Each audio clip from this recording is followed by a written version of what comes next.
So I have two brief readings for you today. The first one might be a little challenging, and I think you'll really like the second one a lot.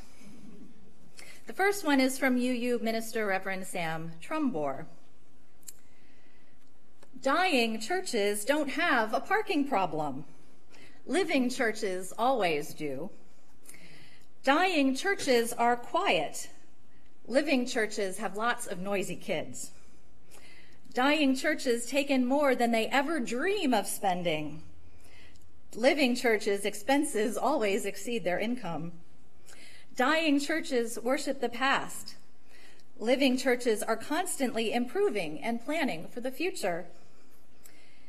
In dying churches, you've known everyone's names for years. Living churches grow so fast, you forget people's names. Dying churches operate totally by sight. Living churches move forward and out in faith. Dying churches keep it all at home. Living churches support community work heavily. Dying churches are filled with tippers. Living churches are filled with healthy pledgers. Dying churches fossilize. Living churches evangelize. Dying churches are stale with bickering. Living churches have the fresh wind of love blowing. Dying churches relive nightmares. Living churches dream great dreams of beloved community. All right, now this one is called Long Haul People, and it's by the Reverend Rudy Nemser, who's also a UU minister. You find them in churches when you're lucky. Other places too, though I mostly only know the church varieties. Long haul people upon whose shoulders and pocketbooks and casseroles and daylight to nighttime hours, a church is built and maintained. After the brass is tarnished and the cushions need restitching. They pay their pledges full and on time, even when the music's modern. Support each canvas, though the sermons aren't always short. Mow lawns and come to suppers. Teach Sunday school when there's no one else, and they will miss the Sunday service. Asked what they think of the minister, or plans for the kitchen renovation, or the choral anthem, or the Christmas pageant, or the color of the bathroom paint, they'll reply, individuals, styles, they arrive, then they pass. The church, their church, will be here, steady and well. For a long, long time it will. For long haul people, bless a church with a very special blessing.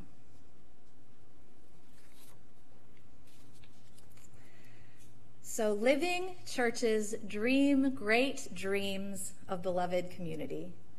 That was the last line of the first reading. And you know what? That's pretty much my point today. That doesn't mean you have permission to tune out. But living churches dream great dreams. My hope for this congregation is that you will all give yourselves permission to dream these dreams and get excited about them and believe that you can achieve them. To believe in this congregation's ability to do great things, to believe in the potential I see here, to believe that there are so many spiritual seekers nearby who would like to be here, but just don't know about us yet.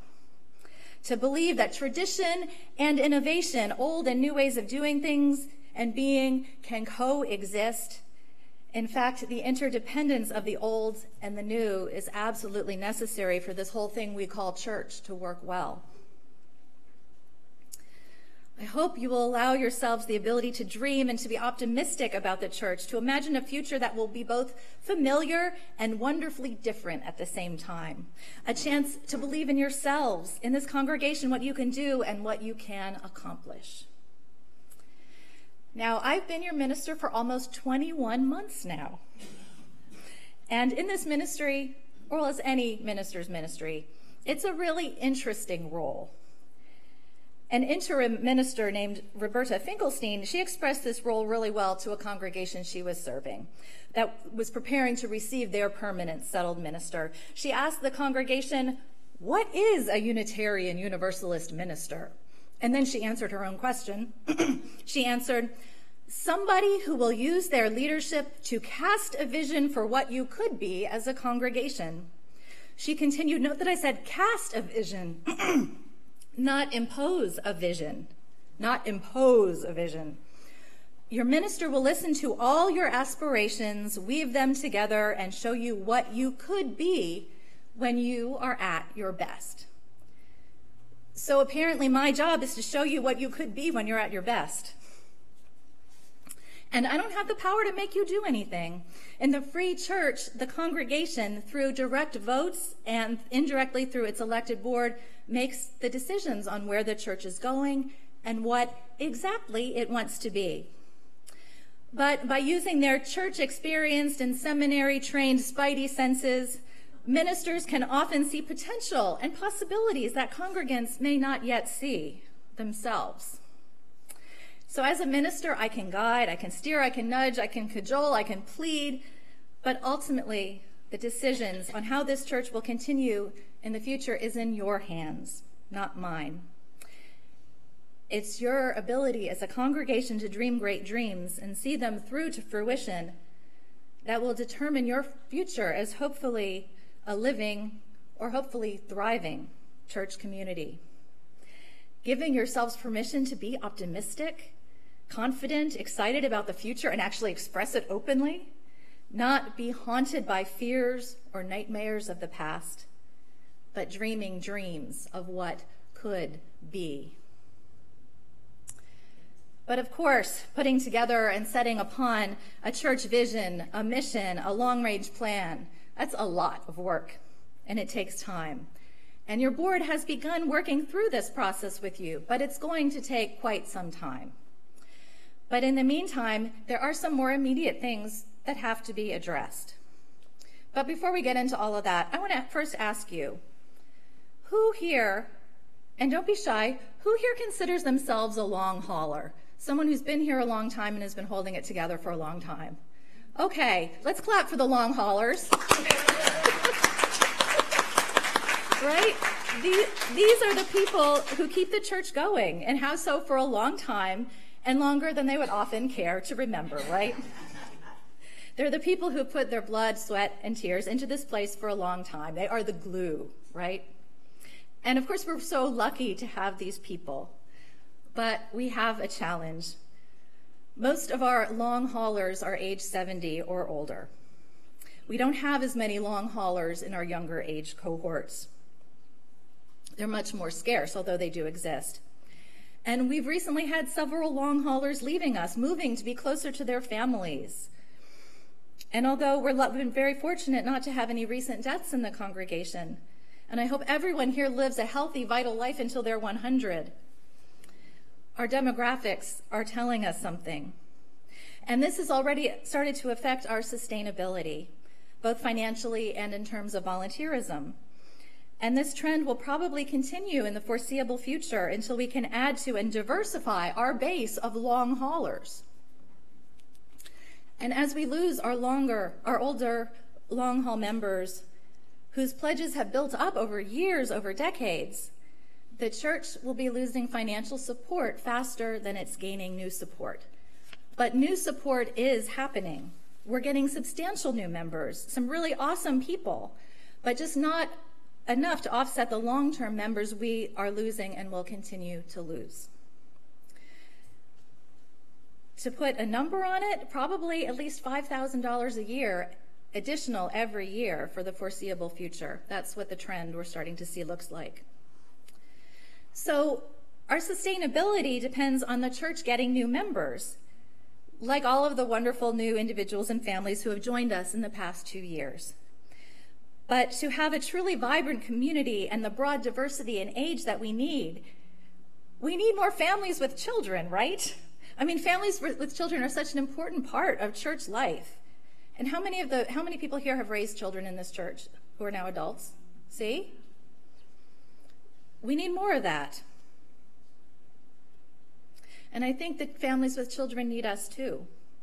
Need us to provide open-minded moral and spiritual guidance. They need a church that will teach their children that love and compassion are more important than belief.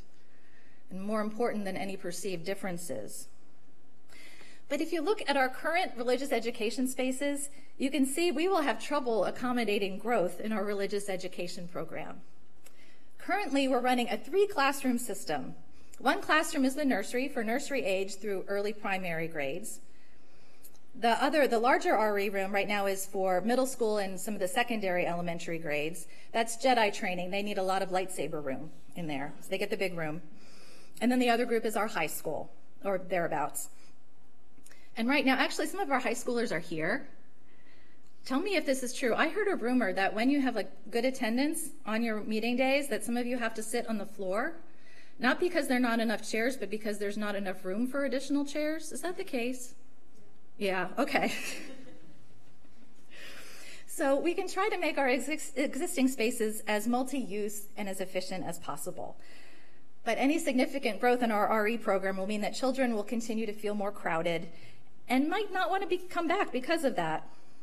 And right now we've got our children organized into rather broad age cohorts, which also isn't ideal for religious education. And newcomer parents might find our small and crowded RE spaces unwelcoming, and perhaps they might even appear to be unsafe if we have too many children squished into one room. But of course, our limited space doesn't only just affect our children. So who has been here around maybe 10:15 to 10:30 in the morning on Sunday? And notice what the building occupancy is like, right? So if you come in at that time, often the band is rehearsing in the sanctuary, the choir's rehearsing in the big double RE room. Adult religious education is kind of smushed into the administrative office room, which doesn't really leave a lot of room for growth in this program or growth for our morning adult programs.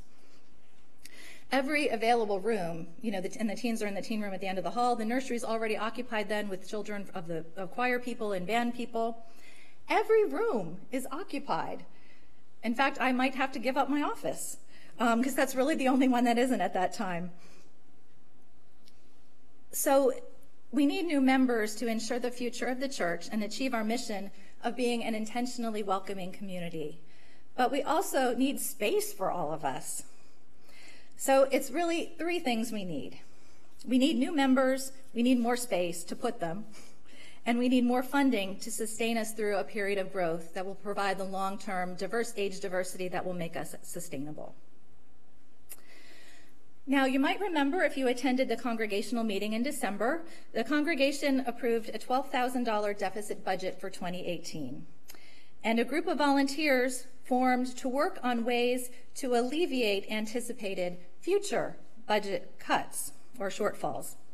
Or simply put, this group of people actually volunteered to help find ways to get the church more money. So I'd like to ask all the people who participated in that group who are here today to stand up. Come on, don't be shy, because we are going to clap for you. All right, we're going to clap for them. See, these people deserve appreciation because there is no glamour in this work. It is not fun. It is not sexy. It's hard to come to evening meetings and try to solve gnarly problems that are not easy to solve and there are no easy, simple, perfect answers for. And so when people do this in our congregation, whether we agree with their ultimate ideas or not, we've got to respect them and we've got to appreciate them because it's, again, that's kind of a long hauler kind of behavior right there when you're willing to jump in and help try to make tough decisions for nothing other than your love for this organization. All right, so this group looked at a number of revenue-generating possibilities like promotional activities with local businesses and increasing our building rentals by outside groups. They commissioned and actually funded a real estate market analysis of our property to better ascertain its value.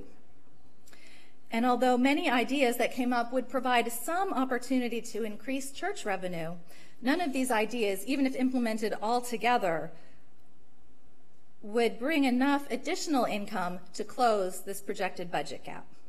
So it soon became apparent that something bigger needed to happen. Our second largest church expense, the number one expense being the minister, the second largest church expense is our mortgage payments, which amounts to $30,000 per year.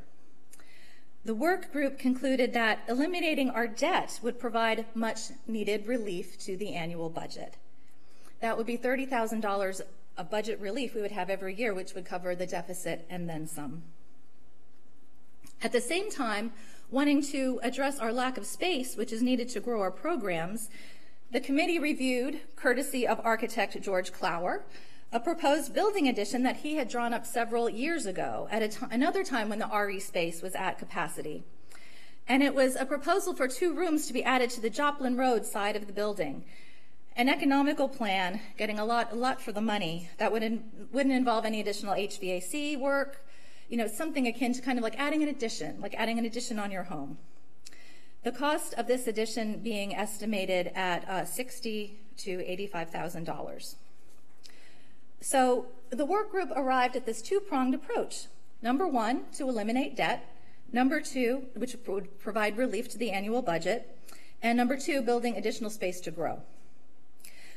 So the present balance on our mortgage is about $137,000. If you add that cost of a building addition, we're looking at an amount of $225,000, sorry. That was wishful thinking coming out of my mouth there. $225,000 to make this happen. So the next obvious question is, where is the $225,000 going to come from?